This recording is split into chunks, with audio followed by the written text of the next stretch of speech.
Welcome back to the Weekly Driver podcast. My name is James Rea. My co-host is Bruce Aldrich. I write an automobile column for Bay Area News Group, and I publish the website TheWeeklyDriver.com. Bruce is my expert on automobiles. I put the words together, and we've had our podcast on now for about a year and a half. And today I believe we have on maybe our second or third museum guest, and I've been getting some releases from the AACA, the Antique Automobile Club of America, about the museum in Hershey, Pennsylvania, and they just have a lot going on. So we thought we would have our guest on today. We've been trying to get him on for a little bit. His name is Jeff. And Jeff, could you pronounce your last name for us, and welcome to our podcast. Sure, no problem, and thank you for having me. It's Jeff Bleemeister. Thank you, Jeff. I've been around the United States quite a bit, and sometimes you, in the middle of nowhere, you come across a little tiny automobile museum, and sometimes they're very prominent, obviously like your museum, and you have a lot going on there. So I'll just start with, I've noticed Studebaker, DeLorean, you've got a Hershey Kissmobile, you've got a lot going on for kids. So Tucker. The Tucker. How about just a good overview of the museum and what the mission of the museum is? How's that for a good starter? Sure, that sounds great. You know, we're here to preserve and interpret automotive history for the general public, and we've been open now. This is our 16th year of being open to the public. We opened in the summer of 2003. For those who have never been here before, we have a 70,000 square foot, three-story building, and we're proud to have a diverse collection of vehicles, cars, trucks, buses, motorcycles, and our permanent collection, all of which were donated. We have no acquisition budget for that kind of thing, so we rely on the generosity of the public, and they've been very good to us. As you mentioned, we have a couple of really good core collections that have grown over the years. We have the largest single collection of Tucker cars and Tucker automobilia under one roof in the entire world. That's fantastic. One thing fantastic. we're particularly proud of. I saw that there's on your website, it shows the front half of a Tucker, and actually I guess kids or anyone, big kids, can get behind the wheel and spin the wheel and watch that Cyclops eye turn right and left. Right, it's become quite a spot for people to take selfies. We had that custom made. It's proportionally the same as the front of a Tucker, but of course it's open, and as you mentioned, it has the highlight, the Cyclops headlight that goes back and forth, which is the iconic feature of the car. We have that custom made for us, and it really is one of our better interactive components here. Great. Now, I'm just get this question out of the way. There's two. I have to kind of clear my head with them. Number one, being that you have all those Tuckers, have either of the Bridges brothers visited or Michelle Pfeiffer? We wish. Let them know they have an open invitation, please. Okay. If I had some contact with them, I would certainly do that. But that was a great. Mr. Coppola as well. Yeah, that was a great film. I just love that the Tucker, was it called the Tucker Boys? I believe it was fantastic years ago. That and then Tucker, the man in his dream, of course, that came out a little over 30 years ago. That's right. He brought that car back into center prominence, and they got a lot of cars running for that movie, and that was a really good thing. And we actually have one of the cars from that movie here. We're also the home of the Tucker Automobile Club of America. It's one of our subcomponents here, and we promote all things Tucker through the club. And with the club, when they merged with us, gave us a all fiberglass movie car. And it's so real and so convincing. People think it's the real thing, but it's one thing we can take out to show us because the cars right now are so valuable that they really can't leave the building on a regular basis. Gotcha. And the second question, of course, is a little bit off topic here. But if you live in Hershey or near Hershey, do you still smell chocolate, or is that just part of your? You know, it's like if you live in a city where there's a refinery, you don't smell the refinery, but obviously a chocolate smells much better. No, you still smell it. And Okay. I think the Reese's Peanut Butter Factory is the one that smells the most at this point. Gotcha. In a good way. Yeah. I had never seen the Kissmobile. Is that something real old, like the Oscar Mayer hot dog machine, or is it something new that they've made, or what? Yeah, they've been around for a while, and the Hershey Company has several of these vehicles, and probably the oldest one is decommissioned. It's not really roadworthy anymore, so it's a static exhibit in front of the museum. We can start it and drive it around, but it doesn't go out on the road anymore. We kind of have it on a long-term loan. Oh, I see. I was reading Yeah, this. Go ahead, Jeff. Go ahead. Oh, okay. I was reading this morning. I'm just doing a little story about the new movie coming out, Ford versus Ferrari, and that's not in your area, but the stars of the movie are Matt Damon and Christian Bale, neither of whom was born when that phenomenon of the 1966 Le Mans race between Ford and Ferrari. The movie's based on that.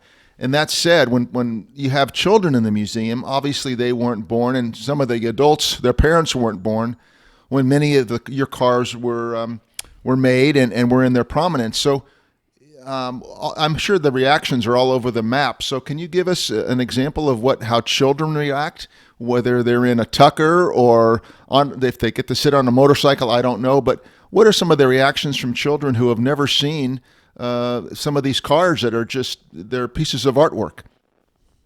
I think that they're fascinated and interested because, like you said, they are considered art, and they're things they don't see. Cars today are great performers, but they all kind of blend together these days, and you can see distinction in all the vehicles we have here. We try to educate kids, but we do have some things they can sit in, touch. We have build a Model T experience. We have a car scavenger hunt they can engage in when they come in.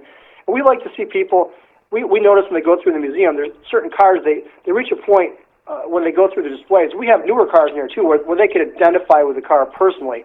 And now we like listening to the conversations they have as they take a look at the cars. I had one of these, or my uncle had one of these, and my first drive was in one of these kind of cars. It all comes to life at a different point in the museum, depending on your age and your interest level. That's right. It sounds like you have these interactive booths or stations with the cars, and you really like the kids. It's not a stoogey type setting at all. Is that right? No, and all the exhibits all have backdrops too. It's kind of the main exhibit is a cross-country trip across America, beginning in 1900 in New York City and going decade by decade to the Golden Gate Bridge in California for the 70s.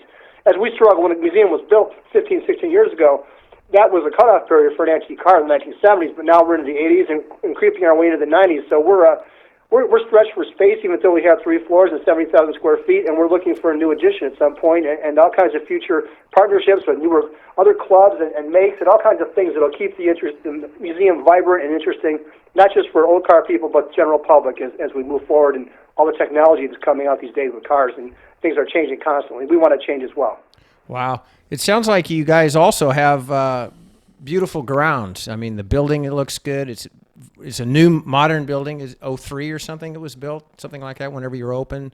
Yep, and absolutely. It has a real stately presence to it. Yes, green lawns outside. I mean, you actually have wedding receptions, corporate events, social things on the grounds, huh? We rent the building for all those things. We're proud to say that we have a good, strong core of volunteers here. Our volunteers cut the grass for us, saving us thousands of dollars every year.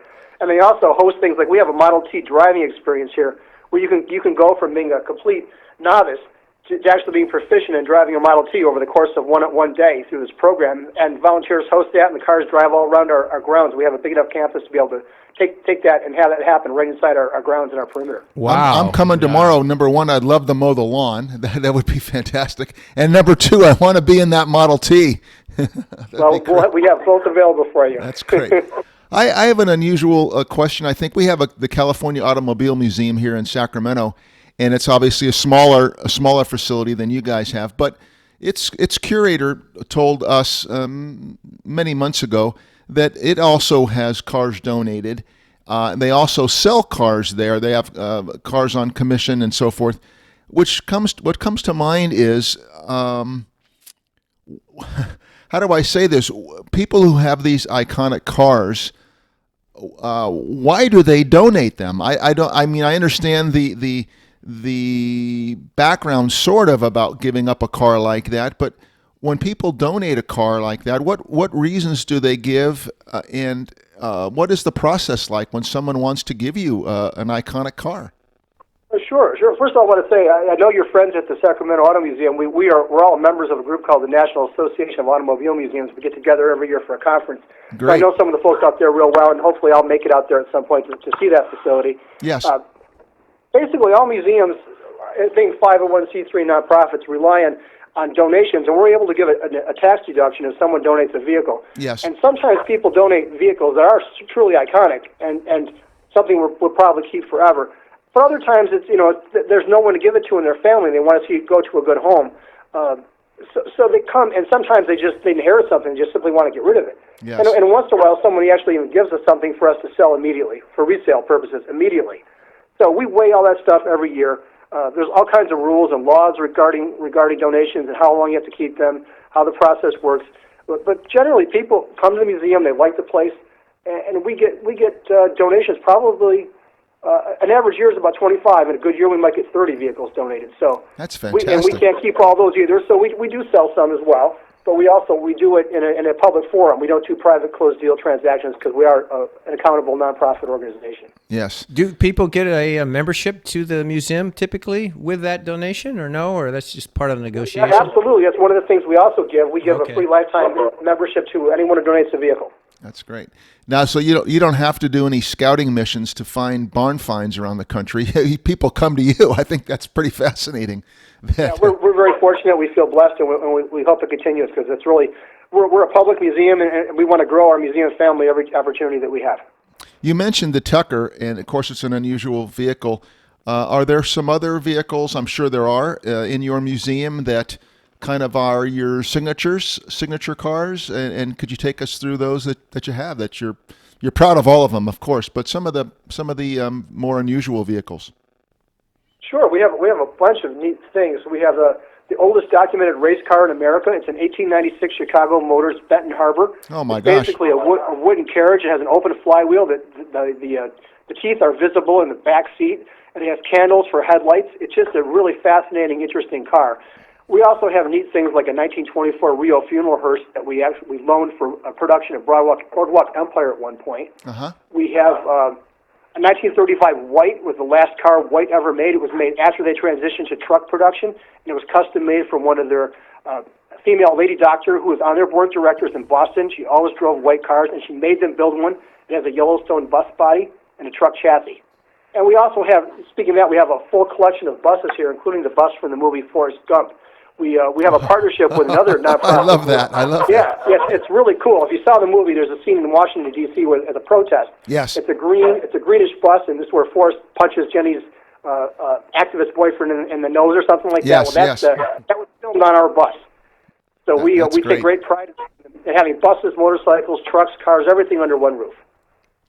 And you have a Studebaker.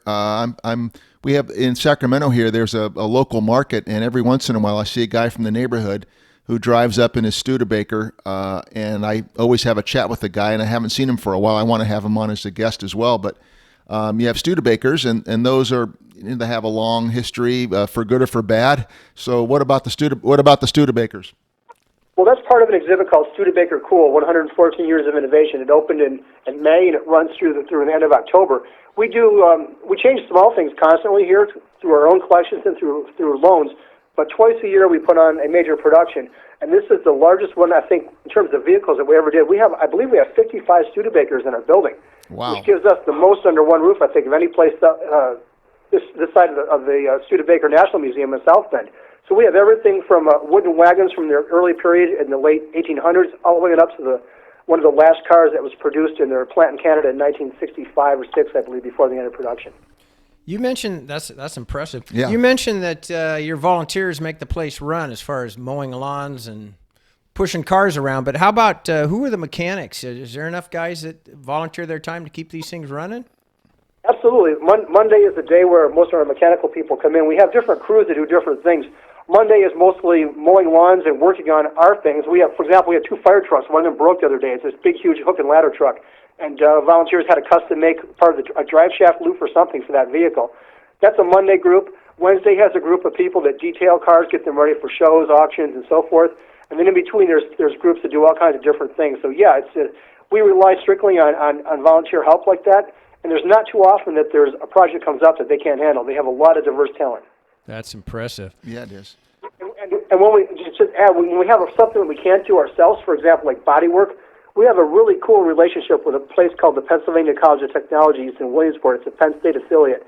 They have a 2-year program there on automotive restoration that we actually helped them write the curriculum for about 10 or 12 years ago. And they take cars from nonprofits and work on them for free and restore them. And we have had 3 cars done that way so far, and we have a special called a Limbo station wagon. It's a 62 Chevrolet, I believe, with extra doors on the side. It was custom made, and it was used by the Milton Hershey School to transport their students from classes to dorm rooms, and we're having that restored by them. When we get done, we're going to share it with the school so they can use it for parades and promotion as well. So if we can't do body work or something, we send it to the college, and they help us at their program. That's great. The other thing I was curious to know about is that when people visit and or you're there with your colleagues and maybe they drive their own vintage car over, or you're looking at these cars all day with your colleagues. Do you own a vintage car or two? And if you don't, which one would you take home if no one was looking?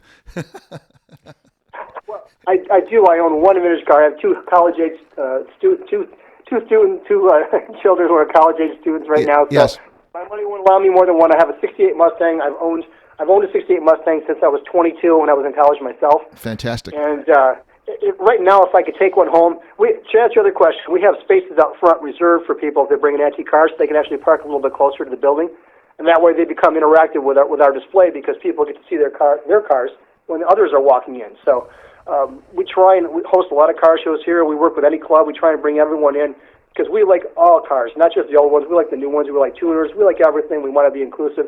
And if I could take any car home right now, it would be our 1969 American Motors AMX 4-speed 390 with the big bad orange package. Oh, I love those old AMXs. You're a performance guy. That's great. The kids at school, in high school, driving those had one. Oh man, those are nice. Yeah, that's a pretty cool car. But I could pick 10 others really quickly and easily. That just comes to mind. That's my favorite, I think. Sure. I'm wondering what you're a Smithsonian affiliate. Wonder what that means. Smithsonian's a good company.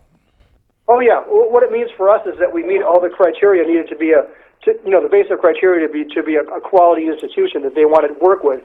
So an affiliate basically fills out a long and arduous application process, gets interviewed by them, and then it's a year renewing annual contract, so to speak, where we work together on exhibits, we share information, we sometimes host speakers and projects with one another. It basically means that we've been identified as an expert and leader in our field and meet all the basic museum criteria to serve as a partner for the Smithsonian. And in fact, they donated a vehicle to us last year, which is pretty cool. Yeah, it is. Very cool. Do you guys, I mentioned earlier about people coming to you, and that was great to find out you get 25, 30 cars a year.